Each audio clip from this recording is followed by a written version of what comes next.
There are unlucky moments in the NBA, and then there are even worse ones, like missing a game-winning shot by just an inch or celebrating a bit too early. This video highlights some of those unfortunate moments. For example, all New Orleans needed was one defensive stop to win, but instead, a player accidentally tipped the ball into his own team's basket. Incredible. That might be one of the most unbelievable things I've seen. Goran Dragic was on defense when the ball took an unfortunate bounce. Step forward. Oh my goodness. Oh my goodness. This fan decided to propose to his girlfriend in front of thousands of people, but things didn't go as planned. First, she tried to lean in and tell him it wasn't the right time. Then, she just ran off, leaving the poor guy on center court doing the walk of shame with a mascot. If that's not unlucky, I don't know what is. And even Michael Jordan, the GOAT who rarely makes mistakes, has had his share of bad luck, like the time he went for a layup and the ball got stuck. Oh, look at this. In this play, not only does Steven Adams get scored on by the player he was guarding, but the ball also ended up in the most unfortunate spot after going in. Luckily, it didn't cost him the game, because with just 1 second left and the Heat down by 3, Bam Adebayo got the ball and tossed up a prayer. There's the miss. Oh, wow. Holy cow. Wow. That ball was just inches away from being the luckiest shot ever, but Glenn Davis was inches away from seriously hurting someone. He chased after a loose ball and ended up crashing into some fans. Imagine paying a ton of money for those seats, only to get flattened by a 300-pound player. Now, that's unlucky, but some fans have it even worse. Like this girl, who bought courtside seats only to find herself sitting behind the tallest guy in the league, 7'6" Taco Fall. Seriously, either get her a booster seat or give her a refund. This is ridiculous. And speaking of ridiculous, James Harden once made a dunk that the refs didn't even count. Oh, he missed it. No, that was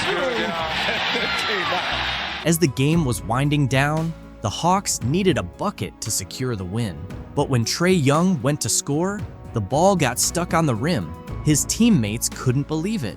And speaking of disbelief, you won't believe what a referee did to Steph Curry. It was a perfect pass if the target was his face. Then there's Kemba Walker, who pulled up from 3 and started celebrating a bit too early. Honestly, I would have been dancing too. It looked like it was going in, and I could have sworn Baron Davis won the game for the Hornets with a buzzer-beating 3, but the refs ended up calling it off. Davis at the buzzer. No, yes, no, it's waved off. Bernie Fryer says no, it will not count. That ref must have been watching a completely different game because that shot should have counted. And speaking of shots that should have counted for something, this next one really should have. A fan had the chance to win 6 months of rent paid, and then this happened. 3, 2, 1. Oh, man. I guess he's stuck paying that mortgage because this guy was left scratching his head after his free throw touched every part of the rim and somehow didn't go in. What more can you do? It was in twice and still missed. Sometimes, it's just not meant to be. Just ask Kevin Durant. The Nets needed a three-pointer to win the Eastern Conference semifinals, and when KD took his shot, he needed to be behind the three-point line, but instead, he stepped on it. So instead of winning the game, Brooklyn tied it and sent it to overtime, where they ended up losing. They were one pinky toe away from winning the series. That's a total bummer, but this next moment is just painful. Jalen Brunson got karate chopped by his own teammate. Ooh, and a shot to the face of Brunson. This Warriors fan was sitting courtside and ended up right in the splash zone. Blake knew exactly what he was doing, but karma caught up with him in Brooklyn when he ran into a brick wall, his own teammate. Extra feet, oh wow. 2 Nets go down. Blake, the guy was standing right in front of you, and you still ran into him. Come on, man. And speaking of common sense, this referee could have used some too. He got steamrolled by Devin Booker. They want to be in the very near future. Okay, Ray. Booker making the steal, goes down hard, and he's still on the floor. It seemed like Booker took the hit worse than the ref, but Sam Decker had it even rougher. He was gearing up for a wide-open dunk and ended up taking a seriously unlucky fall. Was measuring his steps and everything, man. Yeah, there we go. But the ball hit him in the face twice. No, once. Just once. Anthony Davis got caught slipping as well when he almost got injured by a mop. AD, look out below. Finger roll. He was almost off balance when he left. Yeah, and he slipped on the mop down there. Things aren't looking good. Anthony might miss 3 months after that. Meanwhile, this fan is missing their beer because Kyle Lowry accidentally knocked it out of their hands. Falling in that front row, the fans covered. Oh. When Kyle Lowry is falling into your lap, you better move quickly, just like Carmelo Anthony did. With only 6 seconds left, he had to launch a shot to try to win the game, but this happened. Anthony puts up a three, 8 out. During a jump ball, Darko Milicic accidentally put the ball into his own basket. Oh my goodness, Tapped up and in. After the jump ball with Darko Milicic. The man was shocked, and so was Ken Bazemore. Even though he blocked Kyle Lowry's shot, the ball still went in. Pick by Lowry. Piling up the blocks. Here's Baze flying through the air, pins it, and then it goes up. And right in the basket. In this play, Jeremy Sochan should have been defending his face because he took a bullet pass from Russell Westbrook straight to the dome. Lonnie was thinking about going a little back door that time for the jam. In this game, Kobe took a shot that seemed destined to go in. He had the ball halfway down the basket, but it somehow popped out. It's like the basket's cursed or something. But this next moment is so unlucky, it should be in the Hall of Shame. A Sixers fan was chosen to shoot a half-court shot for a prize. And while in the past, some people have won TVs, brand new cars, or even $1 million, look at what this guy ended up winning. If you make a half-court shot, everyone in here gets a Chick-fil-A biscuit. This is for everybody! 5, 4, 3, 2, 1! This guy just made one of the toughest shots ever and ended up with a $3 biscuit. I really hope it came with butter because that's rough. But let's move on to the final unlucky moment. During warm-ups, Kevin Durant was messing around and punched a ball into the air. When it came down, it landed in the unluckiest spot. And it landed on somebody. You just see a bunch of people go surround the guy.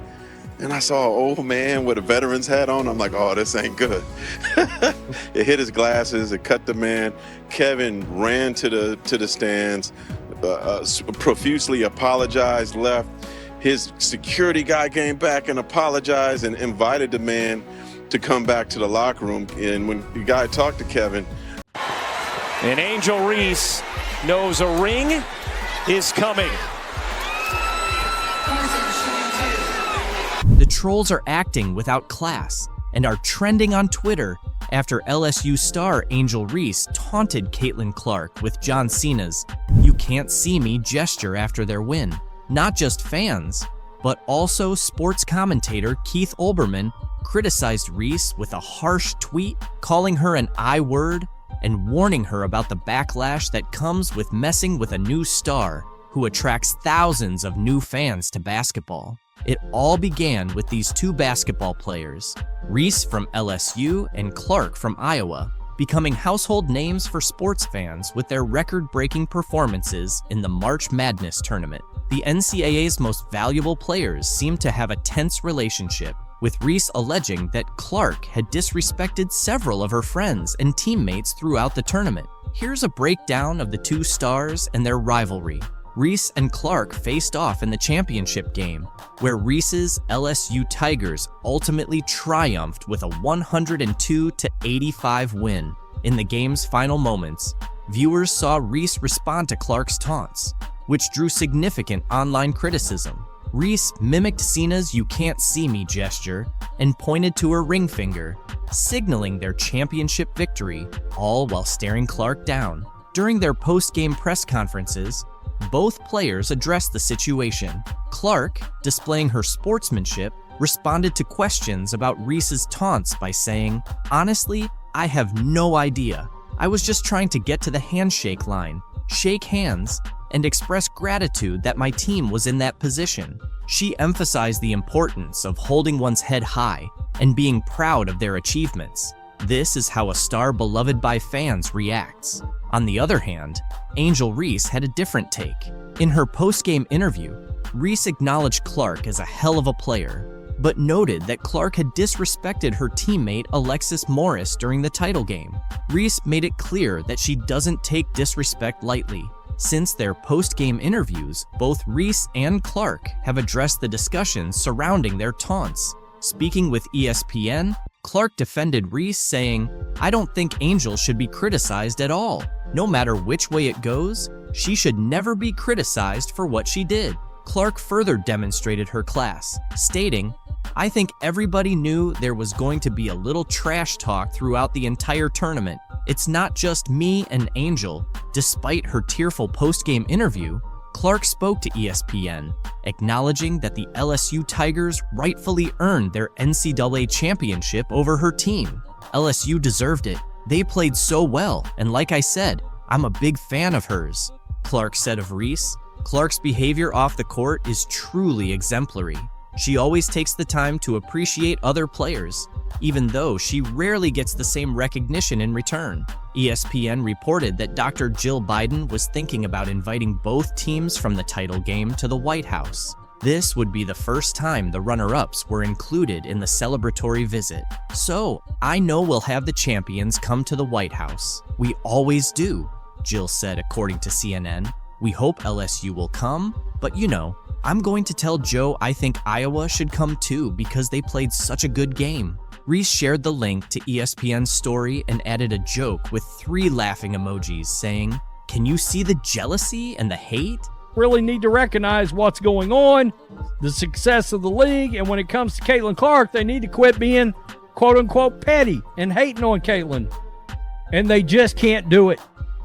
Angel Reese just can't do it. The First Lady eventually decided against inviting both teams, but the damage had already been done, according to Reese and the LSU Tigers. Stuff like that bothers me because, at the end of the day, you're a woman and you're supposed to be standing behind us, Reese said on the I Am Athlete podcast. It's hard to see things like that and not comment back on it. Reese continued, "I'm not going to lie to you. I don't accept the apology. You can't take back certain things you say. You felt like they should have come because of sportsmanship, right? They can have that spotlight. We'll go to the Obamas. I'm going to see Michelle. I'm going to see Barack." Reese's comments sparked reactions from Caitlin's fans, who roasted Reese as a result. After the Chicago Sky beat the New York Liberty 90-81 on Thursday night, Reese, a former LSU star, appeared to take a dig at Caitlin Clark in a now-deleted tweet. Reese has been crucial to the Chicago Sky's success, contributing an impressive 35 points in 2 of the first 3 victories of the season. Following their latest win, Reese tweeted, "And that's on getting a win in a packed area, not just because of one player on our charter flight," which many speculated was aimed at Clark, the standout rookie for the Fever. Clark's transition to the professional level has undeniably contributed to the growth of the WNBA, bringing in charter flights for the league. Several basketball fans did not take kindly to Reese's comment. One fan mocked her college GPA, saying, "That 1.8 GPA showing LOL," while another said, "Angel should be thankful to Caitlin Clark because she's the main reason behind the great attention the WNBA's getting right now. She should be more grateful." Others looked forward to June 1st when Reese would face Clark's team, with one fan asking, "Why is she so obsessed with Clark? I haven't seen Clark bring up Reese once." Other fans labeled many women players as haters of Clark, noting, "It's truly amazing how much these women hate Clark, LOL." Reese's profile rose because of the rivalry. Otherwise, she might have been just another WNBA player. One fan even challenged the vague meaning of her tweet, saying, "What did she say? I read the tweet 10 times and still can't understand what she's trying to say."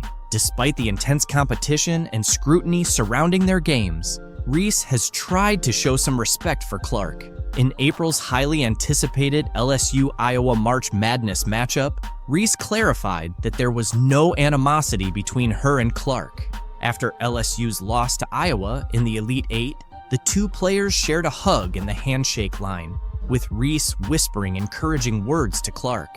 Reese revealed that Clark told her to continue being a great player, and Reese reciprocated by encouraging Clark to keep elevating the game and win it. This moment highlighted the respect and admiration they have for each other as athletes, despite their fierce competition on the court.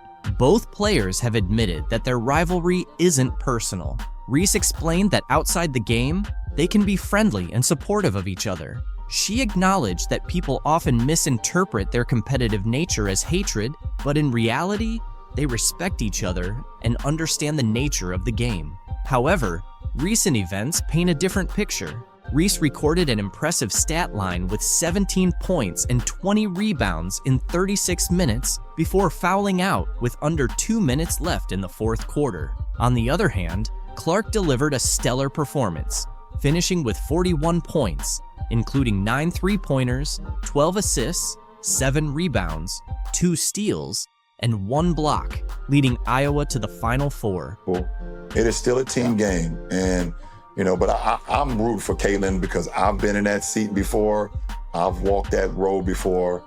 I hope she kills. LeBron James has chosen to focus on the positive impact Caitlin Clark is having on the WNBA in her rookie season, despite the early struggles and criticism faced by players like Angel Reese. James praised Clark for boosting interest and viewership in women's basketball, highlighting her significant contributions to the sport's growth. The one thing that I love that she's bringing to her sport is that more people want to watch, more people want to tune in. Don't get it twisted. Caitlin Clark is the reason a lot of great things are going to happen for the WNBA, James said. James is absolutely right. Clark's impact is substantial.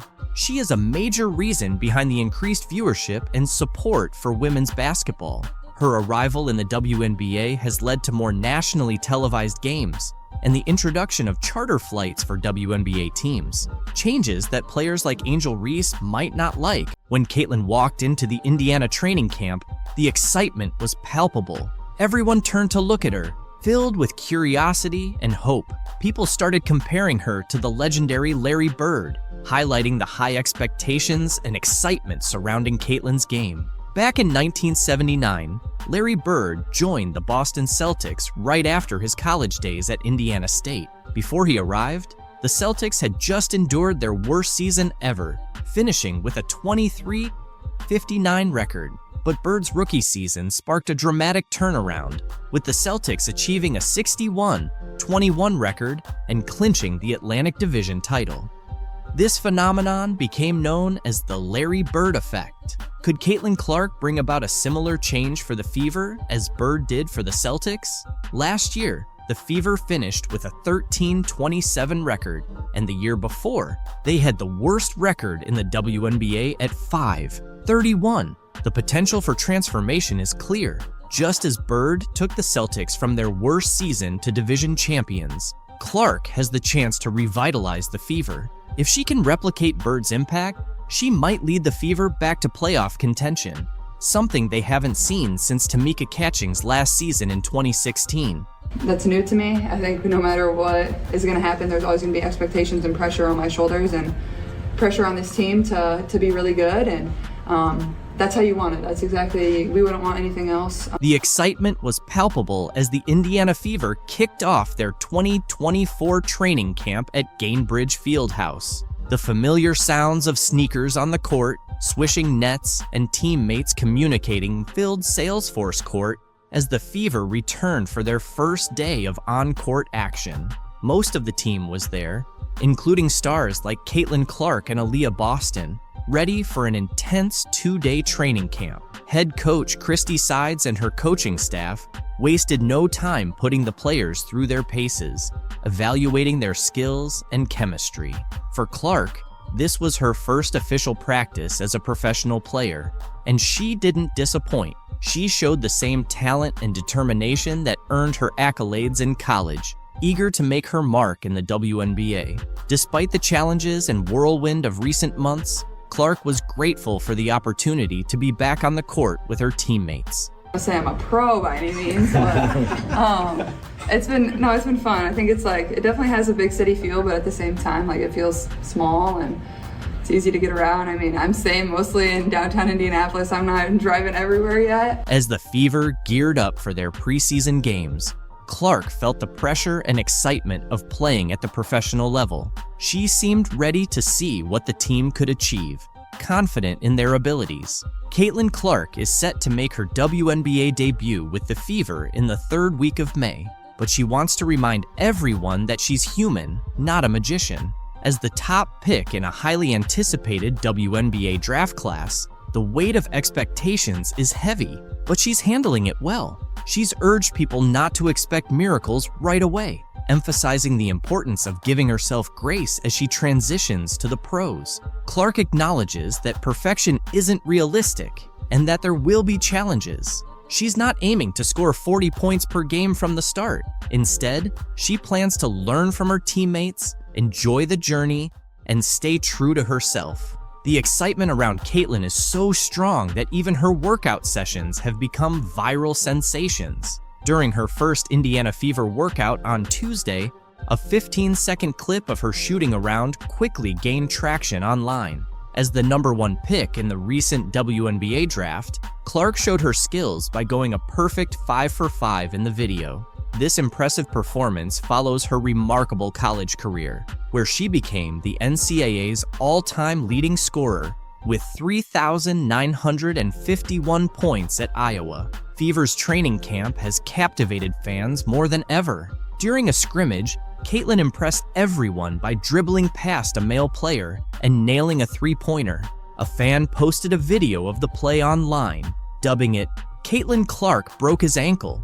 Due to how she faked out her opponent, teammate Erica Wheeler cheered her on with a playful "bye-bye boy" as the guy tried to keep up and nearly twisted his ankle. Dick's Sporting Goods even chimed in on social media, praising Erica for her support. Erica, who has been playing in the WNBA for 9 years, has been a big fan of Clark's from day one. Despite being a star and the top pick by the Fever from Iowa, Clark is still considered a rookie. Erica noted, "She's one of the best players in the world right now, but she's so humble. She's always asking for advice and trying to improve." Clark understands there's a big difference between college and professional basketball, but she's ready for the challenge. She's excited about the faster pace of the WNBA, saying it suits her style. "The coaches here have been watching me for a while and have some great plays lined up," Clark said. "I feel like I'm in good shape since I just played in the NCAA championship game." She's been keeping busy with basketball and feels confident and ready to make her mark in the WNBA. As Caitlin's fame continues to rise, Indiana is also seeing a boost in new advertising partnerships. The Indiana Fever, influenced by Caitlin Clark's selection, recently signed a major ad deal with Indiana-based pharmaceutical company Eli Lilly.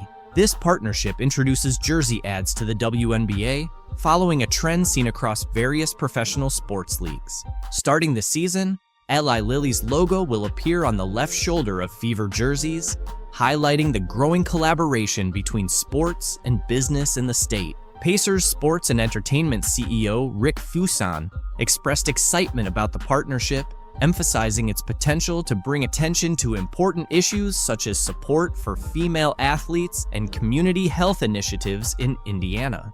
Edub compared Indiana to Hollywood when we talked to her. I know the excitement has kind of followed you for a little while, but I'm curious your spin on that and Indiana in particular. I'll agree with Edub there, I guess. I don't know. I mean, the excitement surrounding Caitlin Clark is unprecedented, and fans are eager to see her off the court just as much as on it. Fans are gearing up to watch Caitlin Clark make her WNBA debut this Friday, with the Indiana Fever set to take on the Dallas Wings in a preseason game. Despite being an exhibition match, ticket prices have surged, even surpassing those for a crucial NBA playoff game in Clark's new hometown. As of Wednesday afternoon, The cheapest ticket for the Fever versus Wings game was a whopping $595 on TickPick. Located in section 209, row MM at the College Park Center in Arlington, Texas, including all fees. These prices are comparable to many regular season NBA tickets, and notably higher than the entry price for Thursday night's Pacers-Bucks NBA playoff game at Gainbridge Fieldhouse in Indianapolis, which stood at $36 for the cheapest ticket on TickPick. The high ticket prices for the Fever Wings game can be attributed to the limited seating capacity at the College Park Center, which can only accommodate around 7,000 spectators. This situation has prompted several WNBA teams to upgrade their arena arrangements in anticipation of matches against the Indiana Fever. The Fever, in turn, hosted all their games that season at Gainbridge Fieldhouse after previously playing at the smaller Indiana Farmers Coliseum.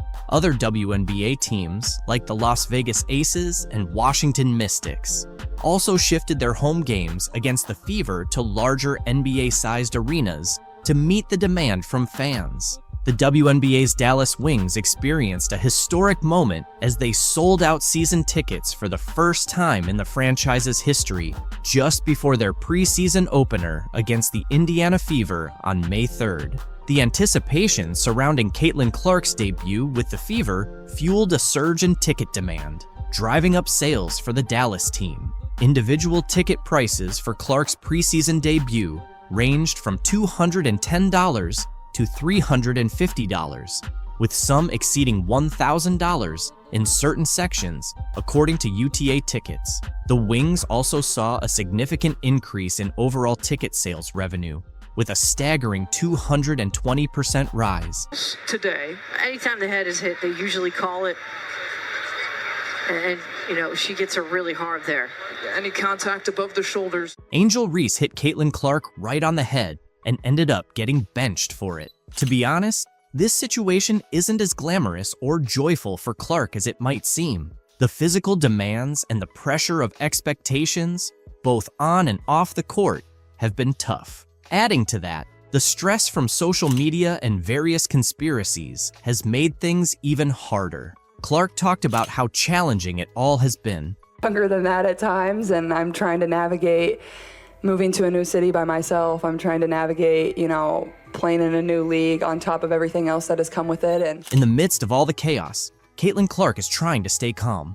It's definitely not easy or delightful. The world keeps pulling her into the whirlwind. Over just a few years in the spotlight, Clark's story has evolved from a fun narrative about a record-breaking college basketball scorer who brought new attention to women's basketball, to discussions about race, sexuality, fame, money, and opportunity.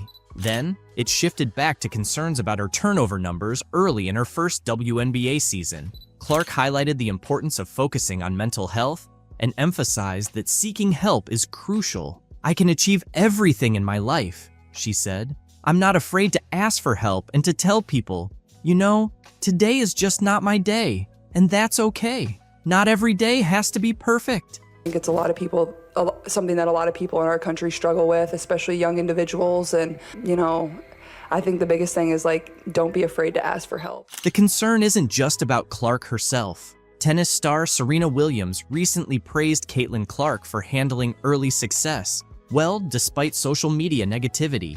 Speaking to the New York Post at the Tribeca Festival about her docuseries In the Arena, Serena was asked about Caitlin. Serena responded, "I just love that she tries to stay grounded." She mentioned that Caitlin avoids looking at her social media. Sharing some advice with Caitlin, Serena said, "If people are negative, it's because they can't do what you do, basically, and hopefully she'll continue to do what she's doing." Relating to Clark's tough early career days, Serena Williams shared her own experiences with similar negativity as a young tennis star. "I was bullied," Serena said. "Things I went through would get people canceled now." Earlier this year, Serena expressed interest in owning a WNBA team while talking to CNN. "I would definitely be super interested with the right market," she reiterated. "We just need the right catalyst and people. And I think that's happening over the past 2 years. Women's sports are finally having their moment. Big stars like Serena recognize Caitlin Clark's unprecedented rise to fame. She's one of the most popular athletes on the planet, and she hasn't even played her first WNBA game. In her first 14 games, Clark is on track to win Rookie of the Year, averaging 15.6 points on 36.7% shooting, 32.2% from 3, 4.9 rebounds, and 6 assists. However, she's also facing intense physicality and committing a league-high 5.5 turnovers per game. Amid all the attention, fans are concerned about her mental health and well-being. Being famous has its perks, but at just 22 years old, there's worry about whether Clark can handle the long-term pressure. In ESPN's Full Court Press series, Clark admitted she sometimes wishes she were normal, because all the attention and press can be draining. "There are days when you don't want to talk to everyone," Clark said, "but someone comes up to you, and this is their 10-second interaction with you, so you better smile and be kind. But sometimes, you just want to be normal." Despite the pressure, Caitlin Clark seems to be handling it well so far. But with her fame expected to rise, fans are concerned about her mental health. Life as a celebrity has its downsides, but the pros often make it worth it. At 22, Clark's exciting journey in the world of basketball and celebrity continues. The latest chapter took place on Sunday in front of a sold-out crowd at Gainbridge Fieldhouse in Indianapolis. There, she faced Angel Reese, a Chicago Sky rookie familiar with high-profile showdowns against Clark. They had a heated battle in the 2023 NCAA National Championship game, where Reese's LSU Tigers defeated Clark's Iowa Hawkeyes, famously mocking Clark's "you can't see me" hand motion. Clark and Iowa got their revenge when they knocked out Reese and LSU in this year's Elite Eight in April. Attendance and merchandise sales spiked, and everyone assumed the latest Clark-Reese game would set viewership records. "I think it's the emotion and passion we play with," Clark said. "That's something that wasn't always appreciated about women's sports, and it should be. It makes it fun. We're competitors, and that's how the game should be. It's going to get feisty and physical, but both teams are just trying to win." In their second professional meeting, the Fever earned a 91-83 win, with Clark delivering her best all-around performance of her 15-game career. She scored 23 points on 11 shots, adding 9 rebounds, 8 assists, and 2 blocked shots. In a dramatic turn, Reese hit Clark across the head, sending her to the floor as she attempted to block Clark's layup in the third quarter, earning Reese a flagrant foul. Clark's reaction was unexpectedly composed. "What's going through my mind is, I need to make these 2 free throws," she said. "That's all I'm thinking about. It's just part of basketball. It is what it is. She's just trying to make a play on the ball and get the block. It happens."